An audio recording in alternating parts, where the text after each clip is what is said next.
Wait, God created sex? Yes, he did. Oh, Between a husband and a wife. I thought man created sex. No, that was God's greatest. I thought mankind like figured that out on their own, and God like looked down from heaven and was like, "What are they doing down there?" Nope, not the story. Oh, that's creative.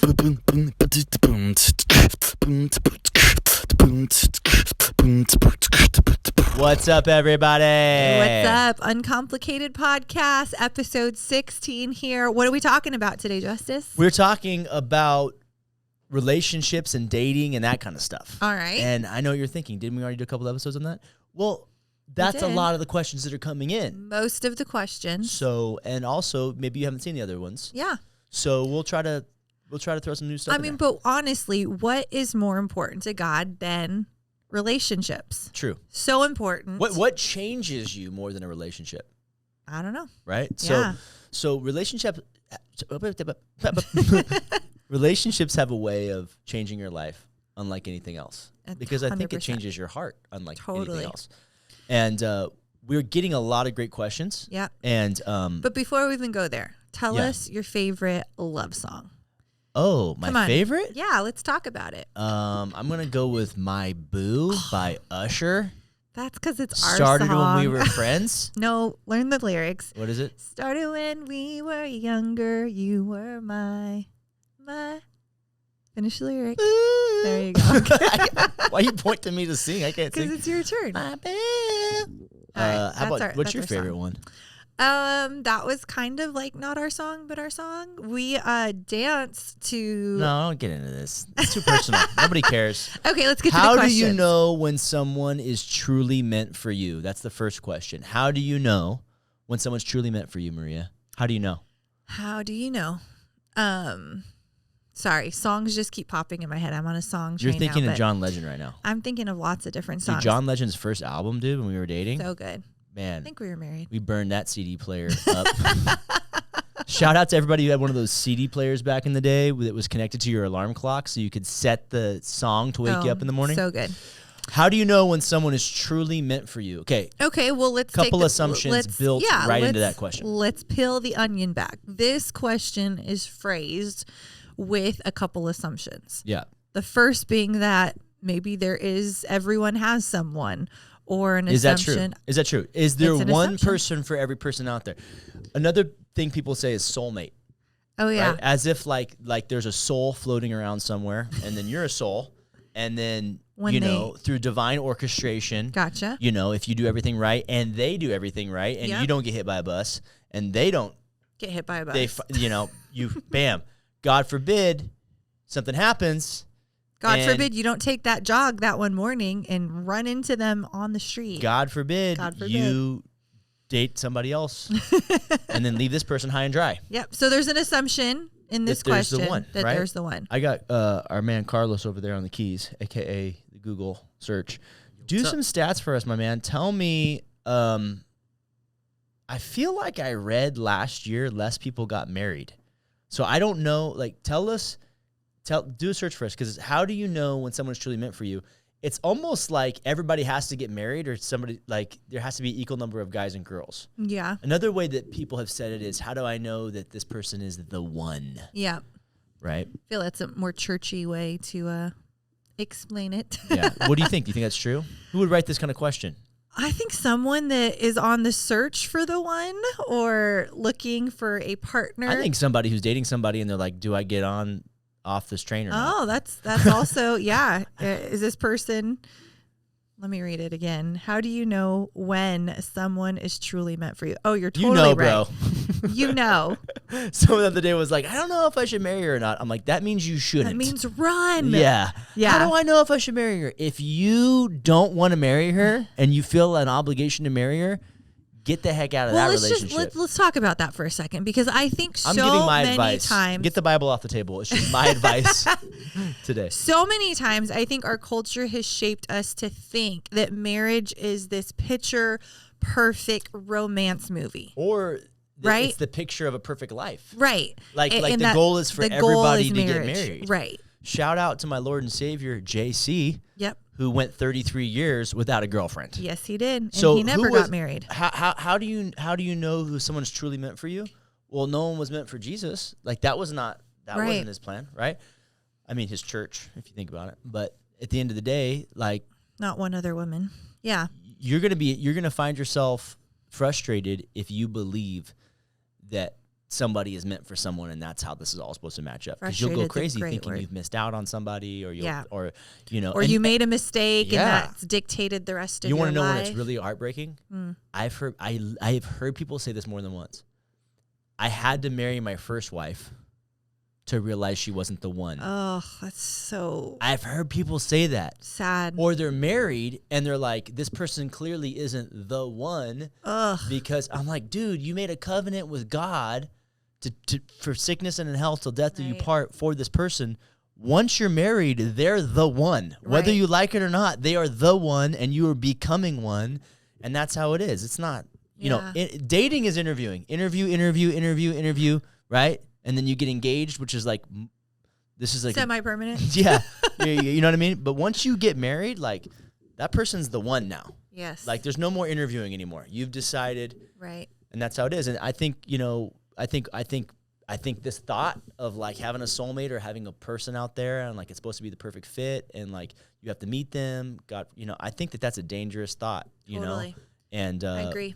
I think the thought should be not are they the one, but are you the one you're looking for is looking for, right? Say that again. Are you the one you're looking for is looking for? I heard a pastor say that and it just rocked me because I was like, that's really our posture. Yeah. It should be, how do I become the kind of person that the person I'm looking for is looking for? I feel like Carlos is waving me down. People still getting married? Not at all. So, give us some good news. So in the 1990s, 29% were unpartnered, 67% were married, and 4% were cohabiting. Okay. 2020, 38% are unpartnered. So it's dropped it's increased by 9%. Cohabiting increased to 9% from 4%. Okay. And then married people went from 67% down to 53%. I'm going to call cohabitating. I'm going to call that pretending to be married. Okay. That's what I call. People in our culture tend to believe that the steps go that you're dating, and then this is what the world says. I like you, you like me. Well, let's see if we're a good fit, so let's sleep together. Because if we sleep together, then we can see if we're not just a good fit in personality, but in sexuality. Right. Which is a lie. And then let's move in together to practice, see if this works see if living together, you know what I mean? It's like, dude, you're practicing all the things that a married couple does before you get married. Yeah. And statistically, you're sabotaging your future. Well, you're actually more likely statistically to get divorced if you've lived together before getting married. Yeah. Do it God's way. How does it work? It works out great. But how does the process work? Oh, if you're doing it God's way, you date, you figure out if that's the person you want to marry. Then you make the biggest decision of your life. And that covenant that you make isn't just to your spouse, but it's to God. Yeah. And so I think that is a huge difference in saying, I hear people all the time go like, it's just a paper. No, it's not just a paper. Yeah. This is like a covenant and promise I'm making to God first to walk this thing out for the rest of my life. Yeah, yeah. And then you get married and you go on a honeymoon and you shout out to all the guys who are getting married. I know that you said that the stats are down on people getting married. I met a few guys this last, couple weeks who were telling me, like, 2 different guys in my jiu-jitsu class who are getting married. And they look at me, and they're like, I'm doing it, And I'm like, even these guys aren't even Christians. Mm-hmm. And I'm like, way to go, dude. Like, you know how many guys out there are too afraid? Totally. I'm going to get so much hate for this podcast. Listen, I'm going to say it, dude. Guys who live with their girlfriend but don't get married, where I'm standing, I think you need to grow a pair. That's what I think. I think you need... it takes cojones to get married. Totally. Anybody can live with their girlfriend and pretend like they're married, but to actually stand in front of, like, their family, her family, and everybody and say, I promise God that I'm going to take care of this person for the rest of their life. Dude, that takes so much courage and faith. And my friends who are doing that, even though they're not Christians, I'm like, way to go, dude. Like, that's courageous, and that's what a man does. And so I think... there's an assumption there, though, if I can just push back a little bit. Great pushback. Yeah, well, I think You see how she pets my hand? She's like, okay. No. For people watching, in case this is your first podcast, Justice and I, our worldview is followers of Jesus. Like, we're looking at this from a Christian landscape. And so we're also first row seats to tons of marriages that are falling apart. 1,000%. I mean, just this week, it's just affairs and this and that and the other. So much. So I mean, and our parents do insane amount of premarital counseling and marriage counseling. Yes. So we do see a lot of this. We do. So all I'm saying is that what you're saying, like, oh, this is like, so much courage. It is. But I also don't expect people that do not have my lens of life, which is a follower of Jesus, to understand the sanctity and the significance and like just the So let me explain the difference to you. Ready? Marriage. When you go to a marriage that is not a Christian marriage, it's two people standing in front of each other and they're reading vows to each other. Right. I promise you that I won't do this, but I'll do this. I promise you this, right? That's what the world says is marriage. You know what they do? They go, oh, you know what? My best friend can officiate it. Oh, my, my waiter from my restaurant, my favorite restaurant can officiate it. My personal trainer. Yeah, personal trainer. Yeah, and I don't mean to mock you if do I mean to mock you?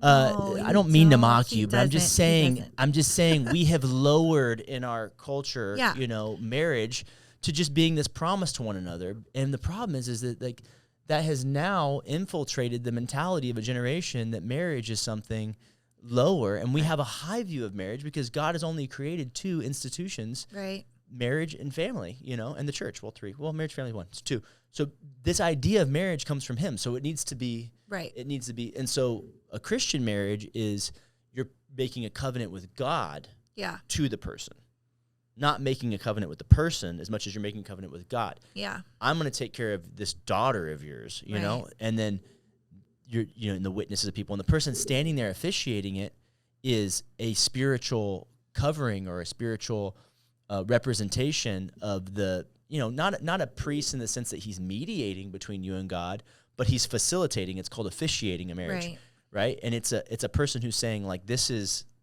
I am like orchestrating. Yeah. This is legit. Like this is, I understand what this person, I know this person's means this, and I know this person means this, and I'm here to let you guys know that they're serious about this, and they know exactly what they're. I mean, it's it's a whole thing. Yeah. And so, to my friends who are getting married, who have been living with their boyfriends or girlfriends, or way to go. Yeah. That's what's up. Good job. It's a big deal. Yeah. You'll become stronger because of taking on more responsibility like this. And to my friends who, how do I know if this one is truly meant for you or not? And they're over here saying, I don't know, and they've been dating or they're living together. Yeah. I think a good question to ask yourself is instead of, is this person the one, is can I live without them? Because marriage is hard. Marriage is work. It's a growing relationship, and you're either going to be moving closer to one another or you're going to be moving farther from one another. So if you're at the point before you get married where you're like, I don't really know if this is the person, I would say run the other way. Yeah. People sometimes get married because they're lonely. Yeah. I think people all the time, I've got people in our life that are just like, oh, I just want to get married. And I was like, you know what? There's only one worse thing than being lonely, and it's marrying the wrong person. Because if you other worse things than being lonely. I mean, there's worse things, but I think sometimes people in their loneliness, it feels so overwhelming. But marrying the wrong person, I mean, that's a covenant you're making with God, and so it's going to be really hard if before you even get married, you're starting to question, like, is this the person? Is it not the person?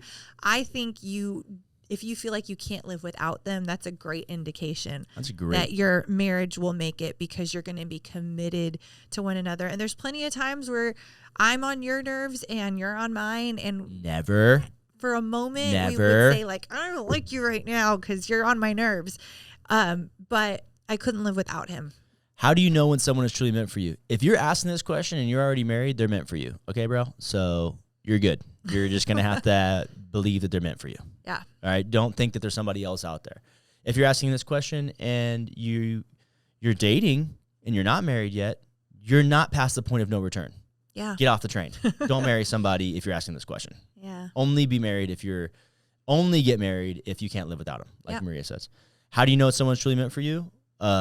Be careful with the assumption that there's only one person out there, because maybe you met that person or a person, and you broke up, and now you're asking this question because you're like, the one is out there and they're dating somebody else, and that person I was supposed to be with has broken my heart, and there was somebody else, and maybe you're beating yourself up because you did something that it's your fault that the relationship ended, and now it's irreconcilable, and you're thinking, I've lost it. I lost my one. Dude, can I just tell you that God is bigger than all of that? Yeah. Dude, God can help your marriage if it sucks, okay? Yeah, he can. He can bring someone into your life if that's what's best for you, and he can take any situation and turn it around. That's like central to what we believe as Christians.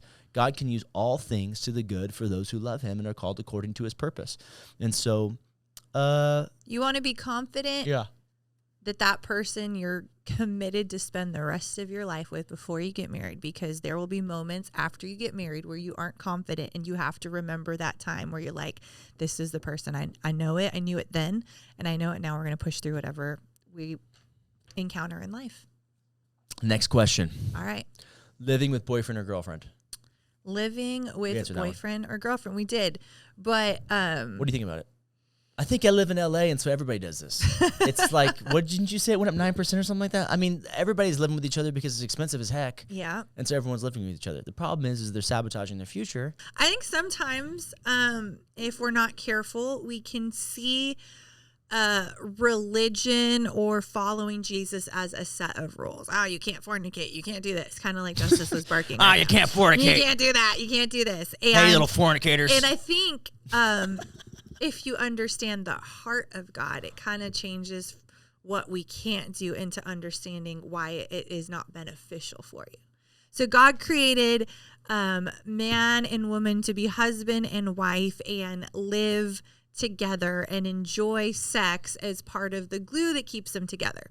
So the heart of God isn't that he created sex to be enjoyed. Wait, God created sex? Yes, he did. Oh, between a husband and a wife. I thought man created sex. No, that was God's greatest. Oh, I thought mankind figured that out on their own, and God looked down from heaven and was like, "What are they doing down there?" No, not the story. Oh, that's creative. That's creative. That goes where? Just kidding. Not only did God create sex, watch this. In Genesis chapter 3, so the first 2 chapters of the Bible, everything's going good. Chapter 3 on, everything's yeah. So God created man and woman, and they were naked and felt no shame. Yep. And they were becoming one, and they had sex in the garden, and they were living the dream. Yep. And then sin happened. Yeah. Where they were disobeying God. In God's perfect design, sex is a big part of it. Yeah. With one man and one woman being married together and committed relationship under God. But a lot of times we think of sex as something that it's like, no, this is like the pinnacle. Like God knew exactly what he was doing. He put man and woman together, and that's like, he invented this, man. Yeah. This was his idea. He's like, this is the celebration of this beautiful union. So. But what happened is when you live with your boyfriend and girlfriend, I'm assuming you're not just roommates. I assume that you're sleeping together. Yeah. All of a sudden, we're using what God created for marriage in relationships, and it's such a soul tie. It's so much glue for a relationship that all of a sudden your soul is being severed every time you're with a different partner. And what are you talking about? Your soul's being severed? No, it feels like your soul's severed when you're sleeping with this person, and then you're sleeping with this. Your soul's being severed? What Bible verse is that? Did I miss the soul severed chapter? Well, okay. Well, go ahead. Take it away. I lost my train of thought. Go ahead. It feels like your soul's being severed. It feels because I would there's agree. fragments of you with a bunch of different people where God there are not fragments with you, but it would feel that way. Yes, it would feel that way because God intended sex to be with your spouse and your partner for life that brings you closer together. Right. Another way Jesus said, what God brings together, no man takes apart. Right. Because if you take it apart, it feels like a severing. It feels severed. Yes, exactly. Okay. Exactly. So living with boyfriend or girlfriend is not a question. Right. Who's asking this question? If you're not a Christian and you're living with your boyfriend or girlfriend, following Jesus, it takes a lot of faith. But I promise you, if you do it his way, he will honor it. He will bless your relationship. And you might have a really good thing on your hands there if you give it to God. And if you're not a Christian, you're living with your boyfriend or girlfriend, God's not going to bless that because he's interested in blessing your best for your life, and this is not your best. He wants you to live a life where he's first so that you could really inherit all the great things, he has for you and glorify him for the reason why he made you. So anything you want to add on that? Nope. That's it. Okay, next question. What are you laughing at? Nothing. Keep going. Does God place you in someone's life to better yourself or to help them grow? Are we talking about a romantic relationship? I thought so. Oh, I didn't think so. Does God place you in someone's life to better yourself The guy who's or to writing. help them grow? You know who it is? Actually, some girl is writing this probably, and she's like, you know what? This guy. I'm just in his life to make him better. No, he's a scrub. I saw the funniest meme, guys. I have to share it. It was so funny. It was like, I'm rethinking what's the guy riding on the passenger side of his best friend's ride? Yeah.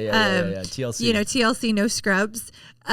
Now with our gas inflation, I think he is a financially smarter. So it was, I don't know. I butchered that, but anyway. All right. So what is a real scrub though? Riding on the passenger side of his best friend's ride. Yeah, a scrub is someone.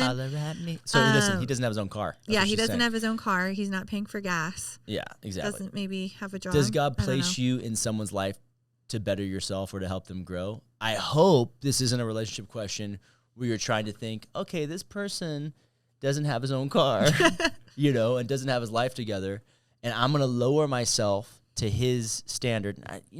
Lower your, you know what I'm saying? I'm going to. Say it with a smile. Okay, I'm going to say it with a smile. Ladies, if you want to date somebody who doesn't have a car, you need to ask yourself if that's the kind of person your dad would want you to date. Maybe you live in New York City and no one has cars. I don't know. There's different scenarios here. Okay. You ain't ready. But if my daughter came to me and she's like, Dad, I really like this boy and I want to date him, and I'd be like, bring him to the house, and she's like, oh, well, he can't get over here. I have to go pick him up. I'd be like, sweetheart, I would rather you date somebody who could pick you up and drive you. Sure. somewhere. And then people are gonna go, oh, that's a gender stereotype. And listen, if my daughter's dating anybody, I hope it's for the intention and the purpose of figuring out if they're a potential spouse. Because just dating for the sake of dating is not healthy. Sure. But I mean, you're thinking of it maybe as a father. I'm reading Always. this question. Yeah. I'm reading this question to better yourself or to help them grow. I feel like even in a healthy relationship, like I feel like I helped you grow and you helped me grow. We didn't go into the relationship with that being the reason why we were in a relationship, but I think there was growth on both our parts to this day where, That's what it says, though. That's literally. Does God place you in someone's life? It doesn't say in a relationship, but in someone's life to better yourself or to help them grow. I mean, could it be both and is it romantic? I don't know. All right. Well, I told More you. specific questions, ladies and gentlemen. You know please. what? I put the Bible on this edge of the table because I don't even want it in the shot, because a lot of dating advice is just advice. That's okay. true. The Bible doesn't talk about dating. Okay. You want to read a about whole different culture back then. Yeah, you want to talk about how the Bible does it? Okay, we're Let talking your about parents choose who you arranged get married to. Exactly. Which, believe it or not, statistically are the most successful marriages. Yeah. That's another There you podcast for go. another day. But if you want to talk about principles, Yeah, there's a scripture in Corinthians that says not to be unequally yoked. that's good. Not to be unequally yoked, because bad character corrupts good company or something like that. Yeah. So the idea is like two oxen. Mm-hmm. They have a harness across their neck. These two equally yoked oxen can pull a remarkable amount of weight and tread on the grain or whatever it was, whatever they do. Farming language here. Yeah, I'm not an agriculture expert, but if you have two beastly oxen, supposedly they can do some exponential amount of work because they're both the same, okay? But you put a small oxen with the beast, the yoke doesn't fit that holds them together, and now all the hard work is on the bigger one, and the little one's not contributing because the yoke doesn't fit. And that's how relationships work in life, is that you need different types of relationships for health. You need somebody mentoring you. Mm-hmm. You need, you need peers, right? And then you need somebody that you're mentoring, or in Bible language, discipling, right?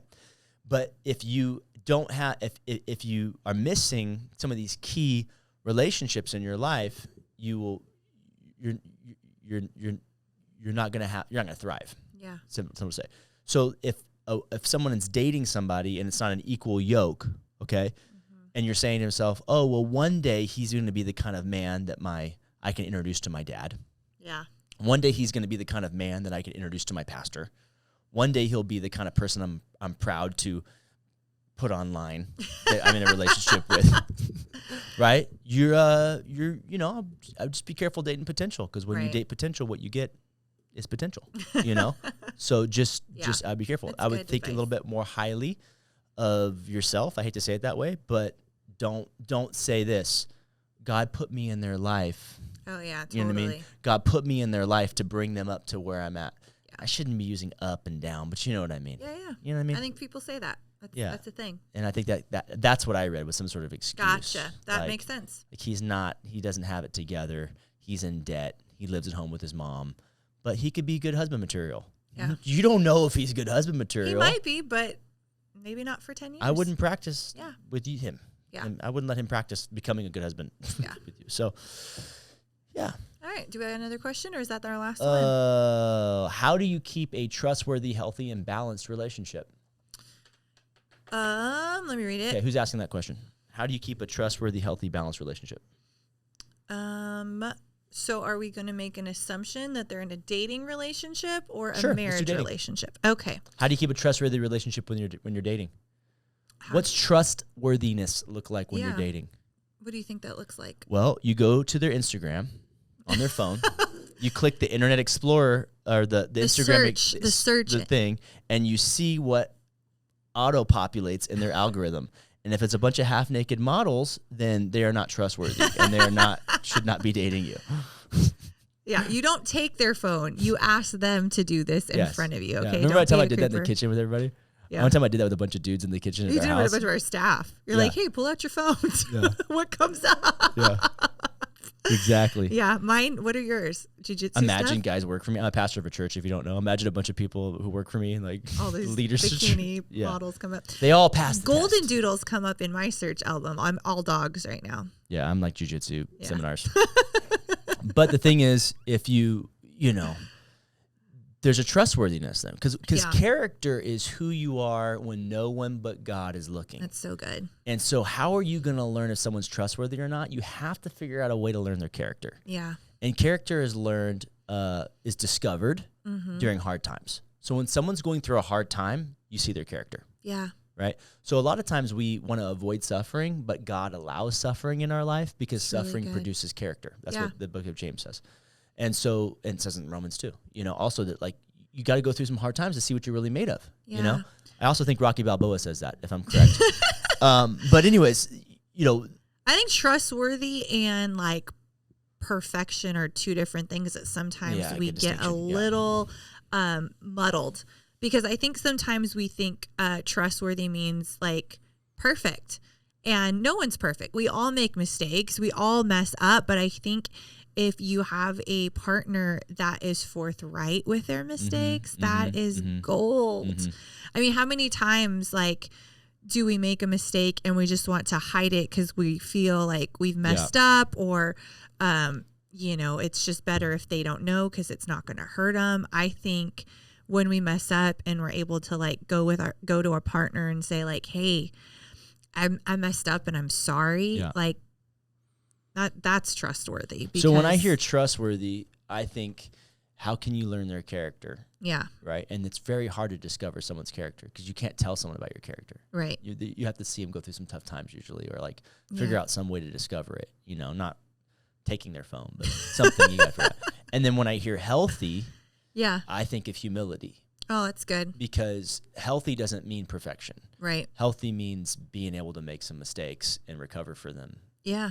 So like there's this great verse in Proverbs that says a righteous man falls 7 times but gets back up. Yeah. It doesn't say the sinner falls 7 times and gets back up. It says the righteous man falls 7 times, because you know what? Everybody falls. Yep. Everybody trips. Yep. Everybody screws up, right? But the righteous man keeps going with it, and it takes real humility to not blame other people and to take responsibility. So like if you're dating somebody, I keep going to this scenario, like a girl's dating a young man. I'm sorry, I'm a father. That's how I think. Right? If you do have sons, if though. my daughter, yeah, if my daughter were to bring home a guy, and I was gonna ask her, how do you keep it healthy? I would be asking her questions like, have you seen his pride? Have you seen his ego? Have you seen him admit that he's wrong? Does he have anybody in his life that he tells on himself? Yeah. And confesses his sin? Like, you know what I mean? Because it's these prideful ego guys. That's the ones you got to worry about. Yeah. Because before pride, Proverbs 16 comes destruction. Yeah. The fall. So trustworthy is about character. Healthy, I think the best you can do is about humility. It's really good. I like in James, it says that God opposes the proud. Yikes. Yeah. Gives grace to the humble. Right? So even if you don't have it all together, if you're humble, God will help you. God will help. That's you. great. So and good. then balance. How do you feel about balance in a relationship? I don't know what that Why would means. they be asking balance in a relationship if they're dating? What does that mean? Yeah. I don't love the word balance for other reasons. My guess is that maybe priorities is the word that they're looking for. Balance. So like he plays 30 like, hours of yeah, Call of I think Duty. so many times we like just A like week. how much time is going to me, how much time is going to work, how much time is going to friends. Maybe that's I would where say the this, word ladies, balance you is don't coming. want a guy who's all about you. I'm sorry. You don't want a guy who's all about you. That's the advice of the world is like, he needs to treat you like this and he needs to show you that you're the queen and blah, blah. It's like, dude, you want a guy that's all about Christ. Yeah. Like, and Jesus is not going to lead him to a life where he worships you over him. Yeah. So That's if you're good. looking for a godly man, you're looking for, like Maria said, priorities. Yeah. You're looking for somebody who's got their crap together and it's not balance. And by crap, he means life. Because balance is a juggling act, Yeah. right? You're over here juggling all these things. Somebody throws an extra ball for you to juggle. Do you drop one ball and keep going with the other 4 or 5? No. When someone throws you a ball, everything falls. If your goal is to try to balance everything, It's unrealistic. it's unrealistic. Goal. Yeah. But if your goal is to prioritize, then you're living the Jesus life. Yeah. Seek first the kingdom of God, and All these things will be added to you. all these other things will take care of themselves. They'll work But out. put God first. So you don't want some guy who's worshiping you. You want some guy who's worshiping the Lord. You don't want some guy who's everything is about you, and then does he honor his parents? Does he have a good relationship with his mom and dad? Yeah.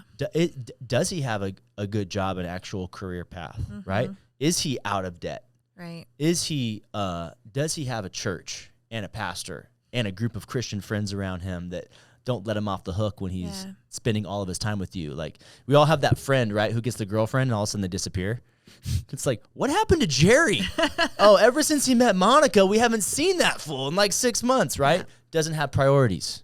You know what I'm saying? The guy's, and you don't want that. You're not looking for that. You're not looking for a guy who's just going to be led by his emotions or by his latest thing that he's enthusiastic about. You want a guy who's like, I know how to line up my life. These are the main things. And when I have time for everything else, I get there. Yeah. But these are the things I don't compromise on. Right? Really good. I think that's about it, huh? Last question. What do you and Maria think keeping Christ at the center of your relationship means?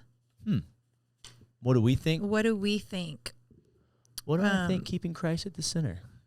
I think, and I mean, speak to this. I feel like not just the center of our relationship, but the center of our family. One thing that helps us gauge this, because obviously we want Jesus to be the center of everything in our life. That's the goal. Are we always hitting that goal? I mean, I'm sure there's times where we're not, but we ask ourselves the question, like, is what we're doing honoring God?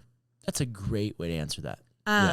Whether it's small decisions, whether it's big decisions, if it's an easy one, like duh, then the question goes to what decision brings God the most glory? Like what honors God the most? If it's like a black and white situation, like of course this honors God. What takes the most faith is another question. I was getting some advice from a mentor one time, and I said, what do you think about this? And he said, you know what, Justice? There's a difference between being right and righteous. And I was like, oh, that's good. Yeah. Because sometimes the right thing to do, is not even like what you're looking for. Right. You're looking for what's the most Christ-like thing to do. Yeah. you know, because the world's not black and white. It's full of Totally. gray. And so questions like you said, does this honor God or not? Yeah. That's a whole different posture Yeah. than right or wrong. Well, we even try to teach that to our kids. Like, totally. It's so easy to be like, oh, this is what the Colemans do. You know, like when we don't do that because we're the Colemans. Like, we've thrown all that out the window because we've realized that our authority, there may be moments in our kids' lives where they don't like us or our authority doesn't mean anything to them. But hopefully we've raised them to honor God, and they have a proper fear of God and respect and reverence for God, that what we do isn't because of what their last name is, but it's because our life is postured to honor God. And so he's our authority.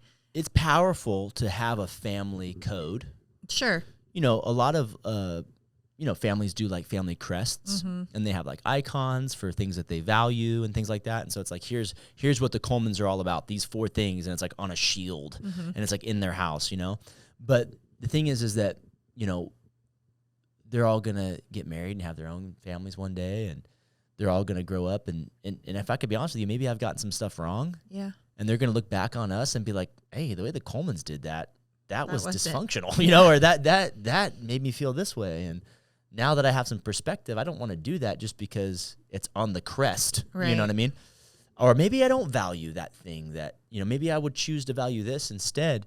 And I think what you're saying is if we can teach our kids God's way, that's how you keep Christ at the center. Because what you're saying is the Colemans are only doing this because this is what we see God teaching us to do, right? So, that's our attempt. I don't know if that answers your question well, but hopefully I don't want my kids. Yeah, it's just a scary thing to think that my kids might choose to value the things that I teach them to value, and I accidentally compromise on what God says is the most important thing. Totally. Because I've had that journey where it's like, I've always held this thing so high, but then maybe that shouldn't have been held that high. Yeah. Maybe I should have elevated this instead. I'm thinking of actual examples, but I don't want to get into it. Well, hopefully that answers that question. Yeah. How do you want to wrap it up? Why don't you pray for the relationships out there? All right. The questions were, how do you keep we did all 4. Someone's life. Okay. Lord, we pray for the inquiries here, the people who ask these questions. And some of them ask questions about like being in a relationship and if this person is the right person or not. Lord, I thank you that you care so much about them and the person they're dating that you're going to reveal yourself to them. Yeah.